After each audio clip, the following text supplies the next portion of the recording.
ఇలాంటి విషయాల్లో నువ్వు ఇన్వాల్వ్ అయితే నీకు చాలా బాగా వాడబడుతున్నావు. మళ్ళీ నేను ఎవరు మీటింగ్స్ పిల్లలు ఇప్పుడు అందరూ దైవజనులు నేను ఇష్టపడుతున్నారు, అన్ని సంఘస్థులు ఇష్టపడుతున్నాను, సేవకుల సదస్సులో కూడా ప్రతి సేవకుడు నేను ఇష్టపడుతున్నాడు. ఇలాంటివి నువ్వు ఎత్తావంటే రేపు నుంచి నీ గ్రాప్ తగ్గొచ్చేమా అని అన్నారు.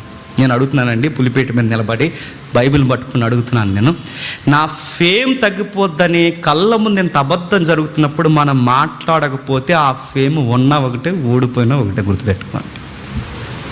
దేనికండి అంటే రేపు నుంచి నాకు మీటింగ్స్ ఎవరు నన్ను పిలవరని మాట్లాడడం ఆగిపోవడమే. వాడుకునేది ఎవరండి? దేవుడు. హెచ్చించేది ఎవరండి? దేవుడు. ఎక్కడ నిలబెట్టాలో 7 నక్షత్రములు చేతపట్టుకుని సంఘముల్లో దీపస్తంభాల మధ్య సంచరించేవాడు ఎవరండి? దేవుడు. నక్షత్రం అంటే సేవకుడు, స్తంభాలంటే సంఘం, సంఘాల మధ్య సేవకుడిని పట్టుకుని సంచరించేది ఎవరండి? దేవుడు.